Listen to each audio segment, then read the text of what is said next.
Well, thank Danny very much for his kind introduction. The let's see if we can pull up the other. Okay, perfect. So I'm gonna share with you, just as Danny shared with you, a little bit of his personal background, a little bit of perhaps the personal side of things some of you might not have known. I'm going to do the same, and it's not for the purpose of hearing myself talk about it, and it's not to bore you, but it will come full circle. I think you'll understand that the reason that I found myself moving to Belize 8.5 years ago with my wife and 3 children was for a very specific purpose. In our case, it was for quality of life. But the motivating factors that took us there, the thought process, the due diligence process, or the process of elimination, if you will, that led us to seek out this particular market, is the same thought process that is going through the minds of 79 million people who make up the single largest generation of people ever to move through human society, the baby boomers.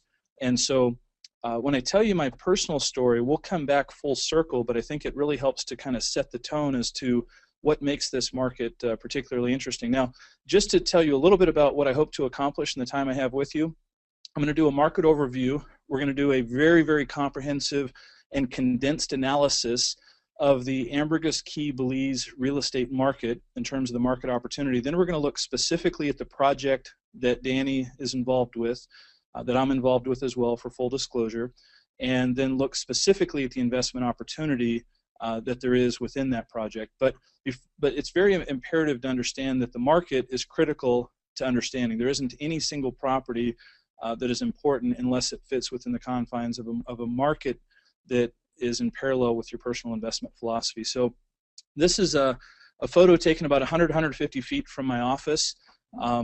In Belize, when you go to restaurants, you'll see the sign that says no shirt, no shoes, no problem. That's kind of a good mantra to live by. A little bit different pace of life.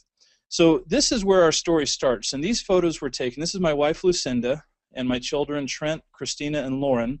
Lauren is just a few months old there in the photo. This was when we moved to Belize in 2005. If we go back in time exactly 9 years ago this month, in February 2005, I was in my home office in Colorado. I was a very successful businessman. I had 2 different companies that were doing quite well. I owned a graphics company and I owned a Coldwell Banker real estate office.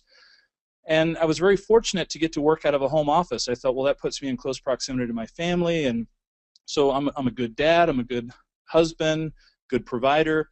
And one day, my son, 8 years old, walked by the door of my home office, and I did a double take. I looked over at him, and I thought, my goodness, he's getting big. And I had to think to myself, how old is Trent? And I thought, the last time I really checked or paid attention or asked myself that question, he was about 5 years old. The problem was the young man standing in front of me was 8 years old. There were literally 3 years that just were unaccounted for. My having a home office did not preclude the fact that I was absent from my family's lives. I literally just was in the office, come away, eat dinner with the family, back in the office, tuck the kids in bed, say goodnight to my wife, and then, of course, it was 2 hours later by the time I'd go to bed, and I'd start all over the next day. So that singular experience caused an epiphany, and I met with my wife. I sat down with my wife, and I said, honey, I really don't like what I'm feeling or what I'm sensing, because I realized that in the scorecard of life, that as a father and as a husband, where I thought that I was a good provider, and if you only measure financially, I realized I had a failing grade on the report card. I didn't even know that I was being graded or what the criteria was. And she said, okay, well, what do you want to do about it? And I said, I realize I'm only going to have one chance to have my son be 10 years old. I'm only ever going to have one chance for my oldest daughter to be sweet 16. You don't get mulligans, you don't get do-overs in life.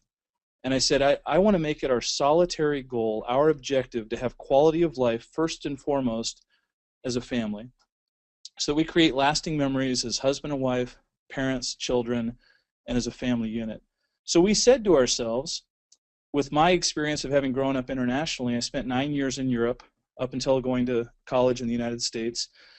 With that experience, I told my wife, let's have as our criteria that we will move anywhere in the world provided it meets the qualifications of providing quality of life for us. Now, how do you measure quality of life? Well, in our case, we said there were a number of criteria. Some of them happen to be on this list here of things that we found in Belize. One of them was language. I wish I could say that I'm multilingual. There are many things I'm very good at. Learning languages is not one of them. My son, on the other hand, is on his 4th language at the age of 16. God bless him. I'm so proud of him. But I'm not good with languages. Well, ironically, 91% of Americans only speak English. Only 9% of Americans are bilingual.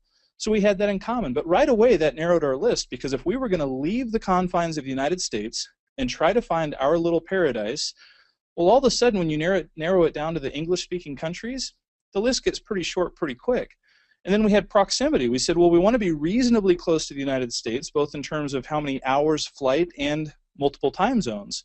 We still have family, we have business interest, we have many reasons that we want to be in close proximity to the U.S. So again, that's a geographical constriction that eliminated a large swath of the world. Well, then you look at political stability, economic stability. How about climate? If you're going to go for quality of life, do you want a good climate or a cruddy climate? I would opt for a great climate.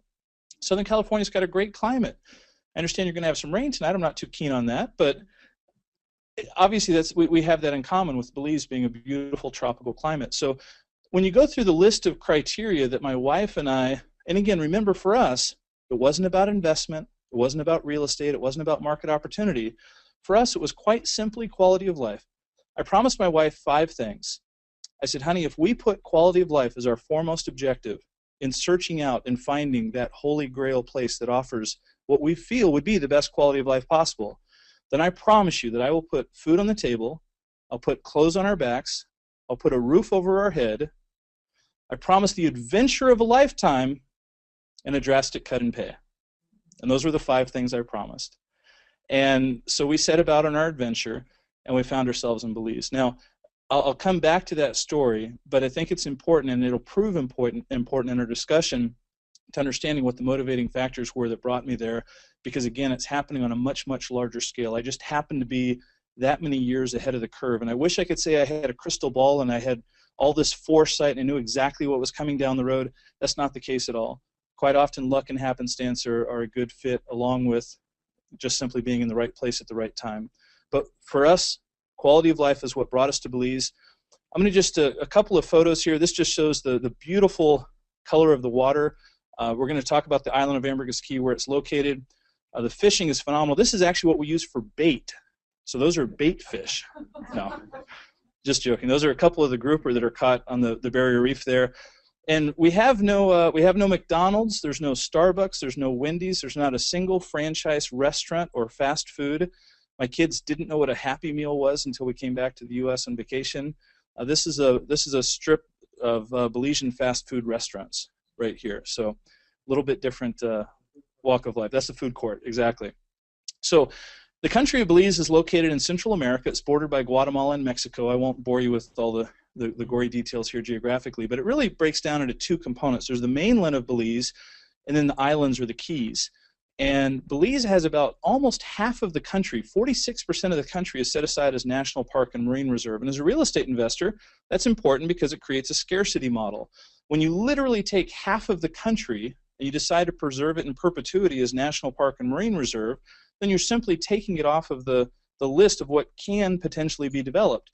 Just to put it into context, and it doesn't happen to represent exactly 46%, but if you were to take everything east of the Mississippi River and make that national park and marine reserve, would that be a pretty substantial amount of land mass for the United States?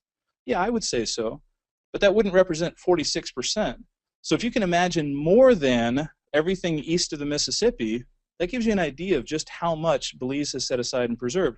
Now, Belize is a very young country. It's only 33 years old, or young as the case may be, so it's had the opportunity to look at countries like Costa Rica to see how well they've managed the ecotourism and the environment, and Belize has responded accordingly. It's one of the advantages of being one of the younger countries in the world, is you have a chance to look and see what others have done and improve upon it and learn from both the mistakes and the good decisions that other countries have made. Now, as we look at Belize, the island of Ambergris Caye is where we're going to focus our attention. It's the #1 tourist destination, and while tourism plays a huge role in Ambergris Caye, it's about 29% of the total economy.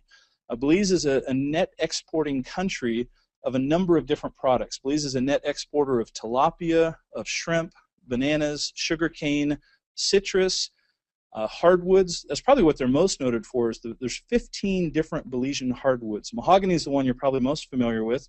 Mahogany is actually right in the middle of the hardness scale of the different 15 Belizean hardwoods. In addition to that, Belize is one of only 17 countries in the world that's a net exporter of petroleum.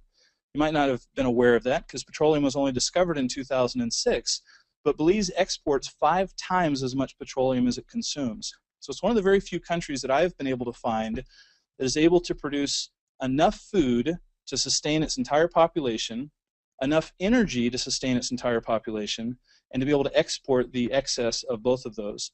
The entire national debt of Belize is $300 million. It's pretty small. And that number will come into play in a little bit when I talk about some of the tourism infrastructure that's going into play and how that corresponds to the total national debt. So as we zoom in on our focus of Ambergris Caye, the island of Ambergris Caye is 24 miles long. It's about 3 miles wide at the widest. And the largest living barrier reef in the world is located right off the coast. We're going to look at an aerial photo in just a few moments, and you'll see just how close that barrier reef is. But you've got just the most absolutely spectacular water sports capital in all of the Caribbean. The best diving, snorkeling. When we talk about the fishing, you have to identify whether you mean reef fishing or deep sea fishing. If you're surface fishing, trolling for game fish, if you're fly fishing or spear fishing, all of the fishing is just absolutely phenomenal. The island has a population of 22,000 people. It says on the slide 20,000, but the latest statistics as of last month is that we're up to 22,000 people. And just by comparison, the island is the same size as Roatan, Honduras, and Grand Cayman in the Cayman Islands. Those two islands both have a population of approximately 60,000 people, so about 3 times the population density. So just to give you an idea, and neither of those islands, by the way, are considered to be densely populated, either Roatan or Grand Cayman. So to give you a feel for how low the population density is, it's only about 1/3 of those two islands. Belize is the 4th least densely populated country in the Western Hemisphere. So you think of there's 300,000 people in the entire country. Guatemala, by comparison, has 12 million, our neighboring border to the west. Now, very important statistic that you see here on the screen, it mentions room count. And if you can read it from your seat, it says that in 2006 there were 670 rooms. And I'm going to go into just a little bit of numerical detail with you here, and it'll be important understanding the market. Rooms means anything that's rented on a nightly or weekly basis. We are a market made up of a transient tourism economy. We're nightly and weekly rental based as opposed to long-term rentals. In fact, if somebody owns a condo, they would probably choose not to have a long-term tenant because a condo that might rent for $1,500 or $2,000 a month would also rent for $400 a night. And so given the choice, most people would simply not opt to have a long-term tenant. So in 2006, if you added up the sum total of all the inventory in the island, there were 670 rooms. That's made up of hotels, condos, villas, any room type at all, 670 rooms, drop in the bucket. Fast forward 7 years later, we're up to 2,000 rooms. Now, 2,000 rooms is a critical number. It's a magical number, if you will. It's when the tipping point occurs, when the match strikes the book. Because 2,000 rooms is when a tourist destination or when a place becomes recognized as a major tourist destination. Less than 2,000 rooms, there's no economies of scale. Less than 2,000 rooms, there's no travel agents booking that market. Less than 2,000 rooms, there's no charter companies and consolidators. But magical things start to happen as soon as you cross that threshold of 2,000 rooms. Now, I note this here because in 2012, it mentions on the slide 2013, but we actually hit that number at the end of 2012. So we would expect that if what I just said is true, which it is, that we would see a commensurate response in the marketplace in terms of growth in tourism that comes as a result of charter companies, consolidators, and travel agents now paying heed and attention to this marketplace. And so that's exactly what happened. Now, it's very important to understand because statistics can be misapplied at times. One person might take the numbers I just gave you and draw the assumption that, well, that's a 300% increase in room inventory in 7 years. From 670 to 2,000, the room count tripled. If the same thing happened in Cancun, Mexico, and they went from 44,000 rooms, which is the current number, to 132,000 rooms, then you could argue quite successfully that they've overbuilt. That if they tripled the room count in Cancun, they'd be grossly overbuilt. How can I stand here definitively and tell you that we're not overbuilt at 2,000 rooms? Because 2,000 rooms is the minimum required to be viewed as a major tourist destination. So it took us tripling our room count just to get to the point that we could even start to compete with other tourist destinations, to even be recognized as a player on the global scene. And what's happened since then is particularly exciting for us. Now, the northern end of Ambergris Caye is a 27,000-acre national park and marine reserve. It's called the Boca Bacalar Chico National Park and Marine Reserve, and it's also a United Nations World Heritage Site. You'll also notice that when we talk about the ecology and protecting the environment, it's the largest landmass in the entire island. So in terms of the amount of land that can be developed, the National Park and Marine Reserve is forever off the books, which is a great thing because it preserves that amount of the landmass. This is an aerial photo of Ambergris Caye that shows the proximity of the barrier reef. We're looking from north to south here. The barrier reef is about a 1/4 mile to a 1/2 mile from the coastline, and the water depth from the beach to the reef is only 6 to 10 feet deep. But if you get outside the reef, it's over 3,000 feet deep. It's the deepest water in all the Caribbean. It's absolutely spectacular. If you're a diver, if you're a snorkeler, or even if you're not, but you're contemplating becoming one, I invite you to please, please come and explore the... Absolutely. So this is, from here to here is 6 to 10 feet, and out here is 3,000 feet deep. It's absolutely incredible. If you look at a topography map of all of the Caribbean, you'll see that the water in front of Belize is the deepest water in all of the Caribbean. And so it's the most naturally protective environment. When you think of storms, for example, tropical storms and hurricanes, Belize, Ambergris Caye specifically, is so far in the southwest corner of the Caribbean that, first of all, storms are very infrequent, but even more importantly, we have the best natural protection that could ever exist. Having a wall that's literally a 1/2 mile high prevents the brunt or the effects of a storm surge. A storm surge requires a long distance of very shallow water.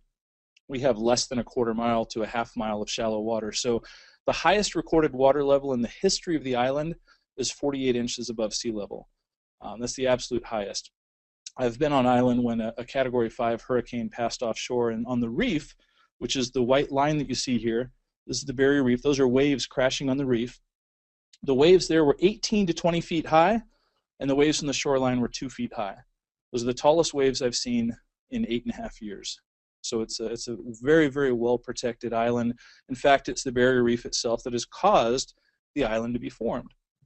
So we go from looking at an overview of Ambergris Caye to looking specifically at San Pedro Town. There's two things to notice here. One is the airstrip. That's where all the passengers arrive from the Belize International Airport.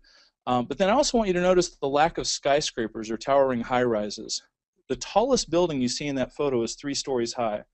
There's a height requirement that in Belize, and specifically on Ambergris Caye, nothing can be built over 4 stories high. 38 feet is the height limit in 3 stories if you have less than 1 acre. If you have more than 1 acre, you can go 44 feet high. Now, how did they choose 44 feet? How do you think the wise town council and the building authority, how do you think they came up with 44 feet? You're exactly right. It's the height of a coconut palm tree. They don't want any buildings taller than a coconut palm tree. I happen to think that's as good a reason as any. So as a developer, and I am a real estate developer, I might decide, well, you know, I don't want to develop in a market where I'm told that I can't maximize the value of the land and have a 20 or 30-story building, and that's one way to look at it.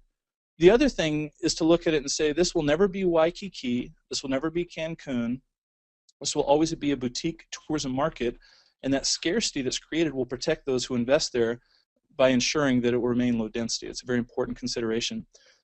This is Front Street, or Main Street as we like to call it. Now you see here the 3 primary modes of transportation. You see golf cart, bicycles, and on foot. And those are our forms of transportation. I drive a golf cart to work. And I'm either in a golf cart or on a boat or in a plane, and those are the only 3 modes of transportation we have other than a bicycle.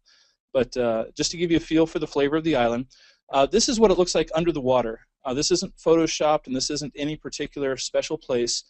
This is a friend of mine who volunteered to hop in the water, let me take some photos. What you don't see in the photo are the sea turtles and the lobster and the manatee and all of the other variety of marine life, but it really is like swimming in an aquarium, and the water is just that crystal clear. This is another photo taken at the same time. This is another view just showing San Pedro town. So in this photo, what I want you to notice, this is the town of San Pedro. This is from here to here is the amount of the island that's actually paved road. There's 2 miles of paved road on a 24-mile long island. And this is the National Park and Marine Reserve here. And then this is the barrier reef. So again, just to give you a perspective. Now, the great Wayne Gretzky said, "I skate to where the puck is going to be, not to where it has been." And I want to paint the picture for you to help you to see exactly where the puck is going to be, not because I say so. What I tell you tonight is what I would hope to be valuable information. What I hope you take out of it, though, is the third-party validation that I'm going to share with you, because I want you to see for yourself, not because I'm saying so, but because you draw your own conclusions as to where the puck is going in this particular market. So I refer here to what I call the Great Belize Real Estate Boom of 2013 to 2029. And I'm going to just go through this fairly quickly so as not to bore you to tears.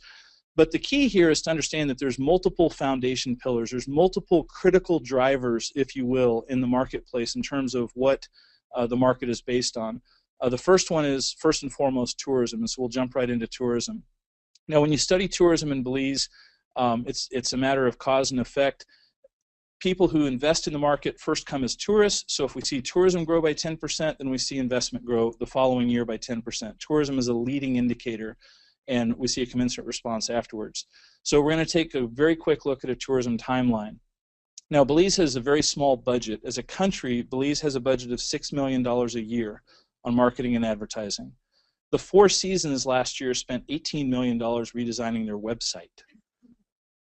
Belize spends $6 million a year, Dominican Republic spends $71 million a year, and RE/MAX spends $1 billion a year on advertising. So just by comparison. So Belize doesn't have a lot of money to put out there. So when they get third-party press, it goes a very, very long way. Islands Magazine, for 8 years in a row, has consistently rated Ambergris Caye as one of the top 10 islands in the world to live on. Now that's some pretty heavy press coverage. There's 175,000 subscribers, or readers, I should say, of Islands Magazine.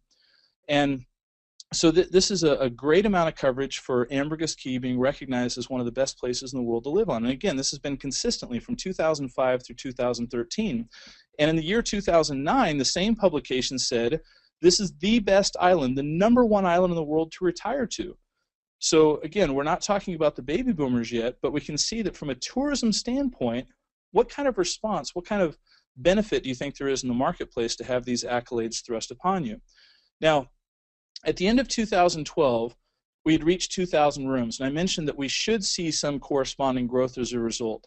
Well, at the end of 2012, the overnight tourist arrivals had increased 16.3%. Now, that's on top of 2011, which was a record year. 2011 was the most visitors, the most tourists to ever come to Belize in the history of the country, and we blew that out of the water by over 16%. And it's specifically the people who come by air, those who come through the airport. We don't pay as much attention to the cruise ship passengers or those who come by land from Guatemala and Mexico. We want to know specifically the number of people who are coming by air, because those are the people who are going to stay for a week, stay in the hotels and resorts, eat at the restaurants, and ultimately invest. And so when we see a 16.3% increase, we know definitively that the demand for real estate will increase the following year by a proportionate amount. Simple mathematics. The question is, was there a corresponding increase in supply? So the demand side increased by 16%. Well, do some quick math in your head. 16% of 2,000 rooms, that's right, 320 rooms. So the demand side says that even if occupancy stays the same, we need 320 more hotel rooms or condos in the marketplace delivered in the year 2012. Do you think there were 320 rooms delivered that year? The answer is no. It was less than 30. So from a supply and demand corollary, we see that the demand side is much, much, much higher. It begs the question, what about 2013? That's great that 2012 was so strong, but what about 2013? Well, we kicked off the year, February of 2013, exactly 1 year ago. Who here has heard of TripAdvisor? We're familiar with that? Well, good old TripAdvisor said that according to people from 82 countries and millions of reviews, Ambergris Caye was rated the #1 island in the world on TripAdvisor exactly 1 year ago. Now, for a country that only has a $6 million advertising and marketing budget, what do you think that does in terms of bringing global recognition? Would you expect that we dropped in tourism after that, or that we might have increased? That's right. Even though we had 16% growth, which is tremendous, we followed that up in 2013 with an additional 6% growth on top of that. So we're talking major growth here when you start compounding the numbers over a period of time. In fact, when you look at the overnight arrivals to Belize, pardon me, from 2009 to 2013, you start to see really some staggering increases. Now, these are color-coded to represent each of the months of the year and the number of arrivals, and I've acquired this information directly from the Belize Tourism Board to be able to share with you. In fact, the most recent statistics here from December 2013, I was able to get a hold of just this week from the Belize Tourism Board. Now, it shows that over the 4 years, it's a 26.7% increase in tourism. Those are monstrous numbers. But for a moment, I want you to key in on the left side there. On the left side where it says a 19.33% increase over the 3 years from 2009 to 2012, I knew in my heart that the growth is stronger than that. Now, nobody's knocking a 19% increase. But boots on the ground, anecdotally, as a business owner and owning a real estate brokerage, I knew that we had far more growth on the island than what was represented countrywide.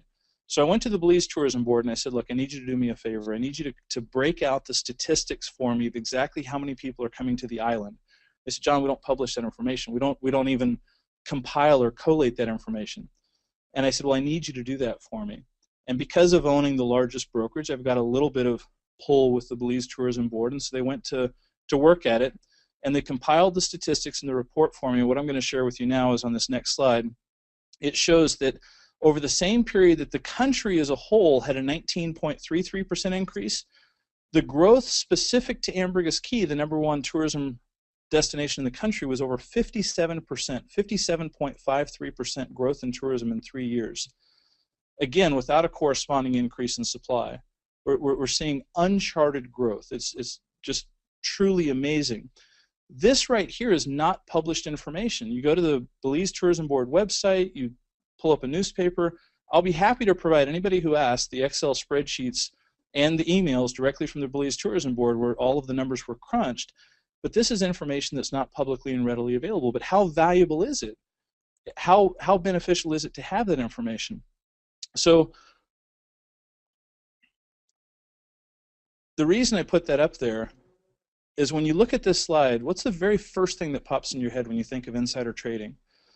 When you think of insider trading in Wall Street, just throw out some words. What are some things you hear? Crooks, jail. Yeah, last time somebody said Martha Stewart. So a lot of different things come to mind, right? Now, when you think of insider trading in real estate, what are the first words that pop in your mind? Allowed is certainly good. Legal, allowed. How about encouraged? Here's what I came up with. Prison term versus wealth. In real estate, insider trading is where the best deals are made. In fact, it's incumbent upon you to try to have some type of knowledge of the property that the rest of the market doesn't. And so it's very, very different when it comes to real estate versus the Wall Street paper asset class. And so the reason I bring that up to you is that what I just shared with regard to the market, the numbers for Belize itself are fantastic, a 19.33% growth. But if I can uncover and realize the market's really growing at a 57% clip, well, that's different.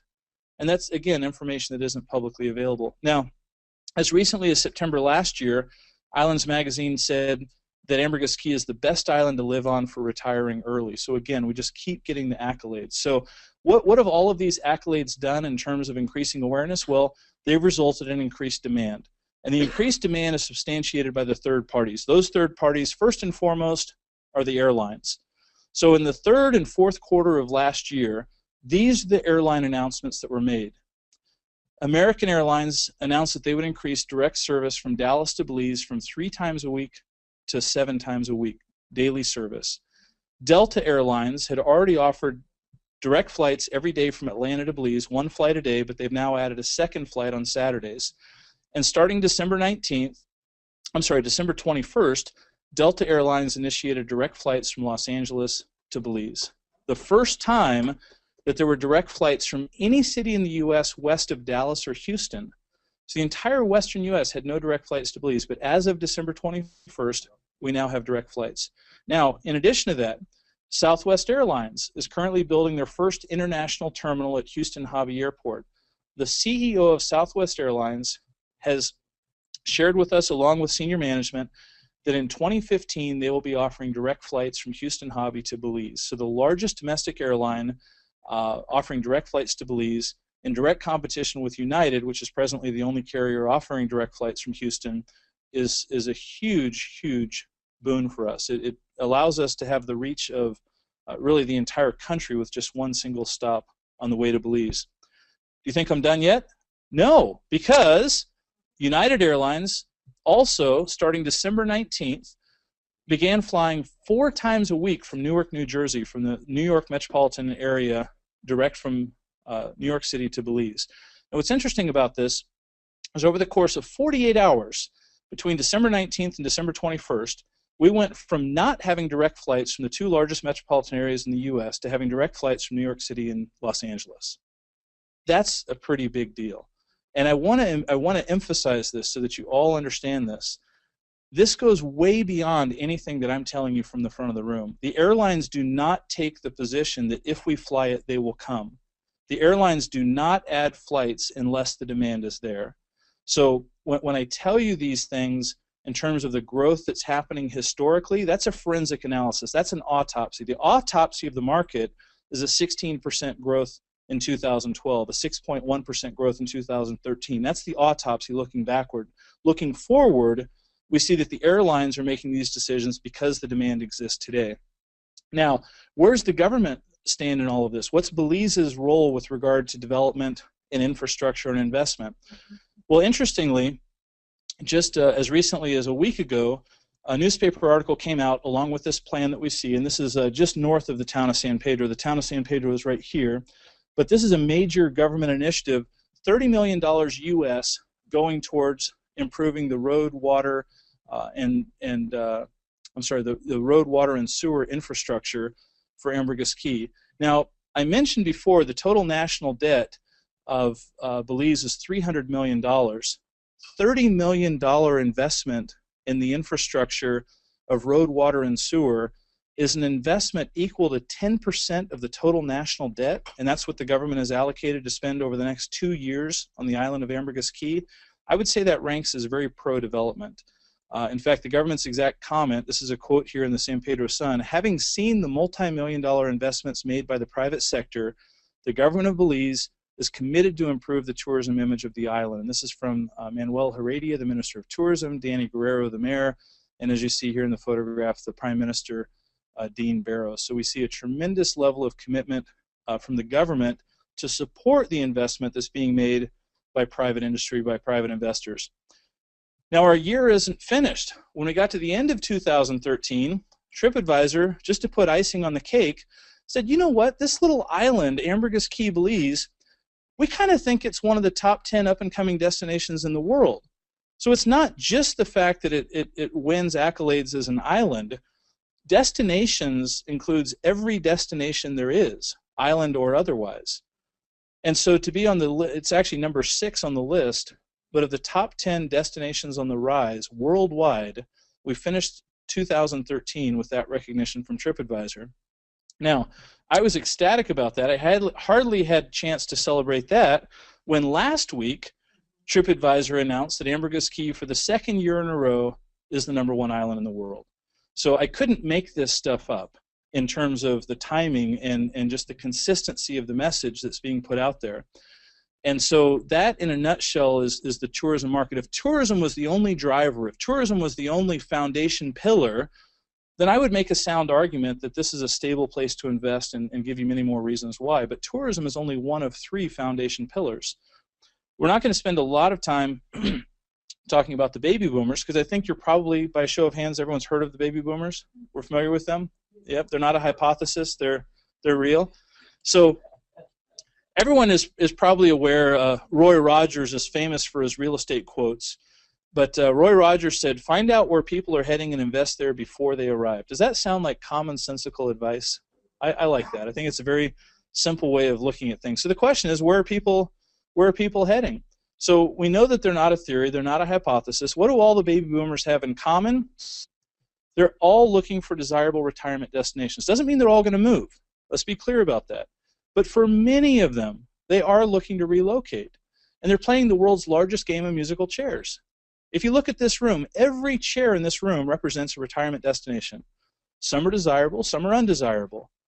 I noticed the Fairbanks, Alaska chair is empty. Not a lot of people retiring to Fairbanks, Alaska. Nothing against Fairbanks, but there's just not a lot of people choosing to go there.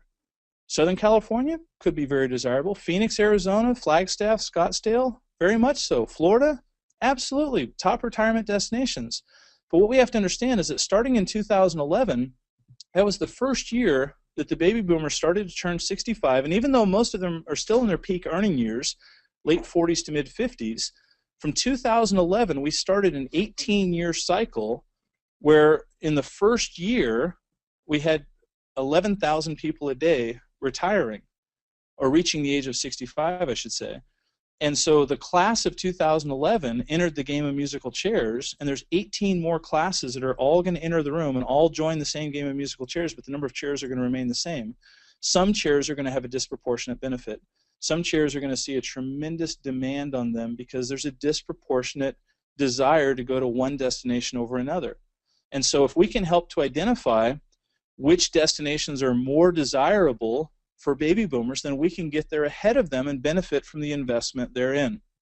So we look at a study that was done by AARP, and they found that 59% of baby boomers plan to relocate. And of that, it should come as no surprise that 21% and 18% respectively plan to relocate to either Florida or Arizona. So those aren't the ones we're most concerned about. What we're most concerned about is the other 28 million who plan to relocate somewhere else. Where do they plan to go? And so the answer was very interesting, because it starts by giving us a baseline of knowing how many Americans are there who've already retired overseas. How many Americans collect Social Security outside of the United States? Now, this isn't just the number that retired in 2013 or that retired in 2012. This is the accumulation, the sum total of all the Americans who retired abroad collecting Social Security is 350,000 people. That gives us a baseline. Now, in studies that have been conducted, and that's represented here by the small square on the screen, but in studies that have been conducted by Zogby International and for the Center for Medical Tourism Research in Austin, Texas, among others, they've shown that the number of Americans who plan to retire abroad just in the next 10 years, these are those who've already taken active steps to retire abroad, is 3.3 million. Almost 10 times the number, meaning that every year for the next 10 years, there will be as many Americans retiring abroad as there are cumulatively over all of the years leading up until now. That's a massive wave, a massive exodus. And the question is, are they all going to go proportionally to the same number of places? Not at all, because they're all going to go through a process of elimination. And what criteria are they going to use? How are they going to choose? But you know what? It isn't just the 3.3 million. Those are the ones who've taken active measures and have said that they definitively plan to. There's another group, another 17 million, who are interested or very interested in doing so. The numbers are quite literally off the charts. So where are they going to go? Well, the number has shown, the surveys have shown from 2005 onward, in every single year, that the Caribbean and Central America is the #1 region that Americans are most inclined and most interested in retiring to. So if they're going to go to Central America and the Caribbean, how are they going to choose? Well, language will be a factor. 91% of them only speak English. Will they have a predisposition to be inclined to look at English-speaking countries more favorably? I would say so. Is climate desirable? I would say so. How about British common law versus Napoleonic civil law? How about having fee simple title? How about having a stable banking system, stable politically? All of the host of reasons that I chose to move to Belize 8.5 years ago is exactly the thought process and the process of elimination that 79 million Americans are going to go through, or at least the 28 million who are looking to retire somewhere other than Florida and Arizona. And just to kind of break down the numbers for you, There was a great article in the Wall Street Journal in July of last year entitled "Retiring Way, Way South of the Border." And it showed that of the 350,000 Americans who are currently collecting Social Security outside of the United States, 1 in 7 are in Mexico, 50,000. Now, 10% of that number are in Costa Rica, and only 1% of that number are in Belize. Is there anything that's happened in Mexico in the last few years that might cause Americans to be a little disenchanted, perhaps, with retiring there? I would say so. And so the question is, do you think that these ratios will remain the same? Do you think that for every one person who retires to Belize or discovers the paradise of Ambergris Caye, that 100 are going to retire to Mexico? I would beg to differ. I would suggest that these numbers will change disproportionately. And that we're going to, and these numbers, by the way, are active or current as of the end of 2011. Those were the most current statistics available for this Wall Street Journal article. But I think it's very interesting just to see that corollary, that percentage difference between Mexico, Costa Rica, and Belize. Now, the World Tourism Organization study revealed that baby boomers are expected to double the size of the tourism industry in the next decade. The reason this is so critical to understanding is that we've already talked about the tourism drivers in Ambergris Caye and what's happening there, but add to that the fact that the baby boomers themselves are going to grow tourism. Because if you retire to a destination, is it likely that your kids and your grandkids are going to come and visit you? Absolutely. And is it likely that you're going to leave to go back and visit them, and that you're going to have friends and other extended family come and visit that market? It certainly will happen, and that's exactly what's happening here with this. So it helps us to understand that the two foundation pillars of the baby boomers and tourism actually feed into and help to increase one another. Further to that, we have something that I refer to as cannibalization. And I'll show you how that's represented here. So we've got our two different groups. We've got our baby boomers, and we've got tourism. Now, in the tourism market, we've got 2,000 rooms. Now, those are being actively sought out by people who are coming. So whether there's a condo, a villa, or a hotel room, the people who are increasing by 16% and 6% respectively over the last 2 years are all coming and competing to rent one of those 2,000 hotel rooms or little green houses. But in the same time that that's happening, our other foundation pillar, the baby boomers, are saying, you know what, I'd like to buy one of those little greenhouses to move into. I want to buy a condo, and when I buy that condo, I'm going to live in it, and it's no longer available as rental inventory. I've just eliminated, in fact, I've gone from 2,000 down to 1,999. The reason this is so important to understand is at the end of 2012, with a 16% increase, we said we needed 320 more rooms, correct, in the market? We also said there were less than 30 that were added to the market. Big disparity. The other question that you didn't think to ask, or you wouldn't even know to ask, is it possible that in the year 2012 there were more than 30 baby boomers who bought a condo or a villa in Ambergris Caye? The answer is absolutely positively there were more than 30. So we actually have a declining inventory at the present time. It isn't just that we're not building in line with demand, it's that we've got another group of people. We have two people who are cannibalizing and competing for the same inventory, because most of our inventory is condos and not hotels. And because people can buy condos and live in them, they have a tendency to do so. And so this is really, really critical to understanding the opportunity that exists in this marketplace, because we can't build inventory fast enough, and what inventory is built is being absorbed by this group on the left, and is not allowing us to meet the demands of the tourism market and all of those additional passengers that are coming on the flights that we just discussed. Now, the third foundation pillar, and this is the one I'll spend the least amount of time on, is the exodus of capital from the U.S. And this really goes back to 2008, 2009.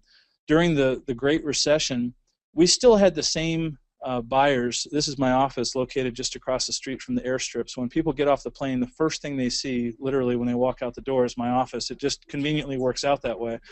But as a result of that, what we saw in 2009 was very interesting. People that, we still had the people that were looking to buy a vacation home, a second home, a seasonal home, an investment property. They're going to maybe buy something to rent for a few years before they retire to it. That market still existed in 2009, but we had an entirely new market come about. We had people who walked in the door and said, John, I'm not so concerned about the return on my investment as I am the return of my investment.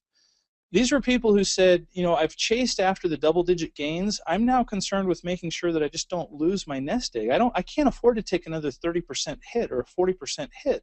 That's not going to happen. So these are people who said, I want to take control of my financial future. I want to have something that's tangible, that's real, that I can understand, that I can touch and feel and use and enjoy, and I understand the dynamics of how it works. And so it was a very different market that we saw in 2009. Now, ironically, 2009, the clients who were coming in the door invariably said, I'm looking for asset protection, tax optimization, and wealth preservation. Now, they weren't saying that 2 years earlier. They weren't asking for those objectives to be met. And in 2009, our office had a record-breaking year.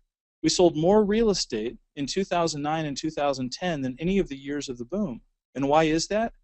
Because there were $3 trillion of cash that sat on the sidelines outside of paper assets in the last recession, and that capital fled to look for safe havens.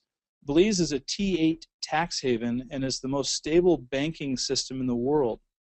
Belize has the highest reserve requirements of any banking system or any central bank in the world. In the US, where the bank or the Fed is able to print money indiscriminately and lend $40 for every dollar that actually exists, Belize does something very unique. They actually have a reserve requirement that 24% of every dollar that's invested or deposited into a bank has to be held as actual reserves, as cash reserves. So only 76 cents on the dollar can actually be loaned out. There's no country in the world that has a higher reserve requirement than that. And so we saw an exodus of capital from the United States like you couldn't imagine. Billions of dollars moving offshore and looking for the safest havens there were. So the reason I tell you this is it's not a question of if there'll be another recession. I would be very Pollyanna and rose-colored lenses if I sat up here and told you that the tourism numbers will grow indiscriminately forever and ever and ever, and it will always be just a wonderful growth. That isn't the case at all. There absolutely definitively will be a currency crash in this country. There absolutely definitively will be another recession, another cycle that we all go through. So it isn't a question of if it's going to happen, it's when it happens, what will happen. And I tell you this just because if you're going to be an investor, and all of us are investors, whether you think you are or not, whether you choose to take any action on this particular opportunity or not, you're an investor every single day you wake up. Every day you leave money in a savings account or in a CD, or that you have it invested in your 401k and mutual funds and stocks, what have you, wherever you have your assets allocated, every day that you leave them where you are, you're making either a conscious or an unconscious decision that that's the best place for those funds to be. And so I tell you that because we have the benefit of recent history of looking at the last recession to see what happened. And in this market, even though we saw tourism decrease, tourism decreased 1.8% in 2009 compared to 20% across the rest of the Caribbean. Why is that? Well, because this market was never overbuilt. In fact, this market is only just now being built. And so as a result, our drop was only 1.8%. But more significantly, the exodus of capital saw property prices and values and demand go up. And so it gives us a good indication of what will happen in the next recession, because I can assure you that the money that sat on the sidelines, the $3 trillion US, is going to move to the sidelines again. And people are going to say, fool me once, shame on you, fool me twice, shame on me. And so for those who took a 30% hit, if it happens again, I can assure you that more money is going to move offshore than it did the last go round. So it's what I call the contrarian pillar in terms of the three foundation pillars, but it's very important to understand what's going to happen when and not if. So with that parting shot of the catamaran on the barrier reef, that's the last photo of the market overview. And so we spent 45 minutes talking about the market, and now we're going to just dive very quickly into the specific opportunity, because the whole groundwork that's been laid up until now is to help you to understand that there's a very, very compelling reason why somebody would want to be involved in developing a resort development that is going to meet the needs and answer the demand that we see for both tourism and for the baby boomers.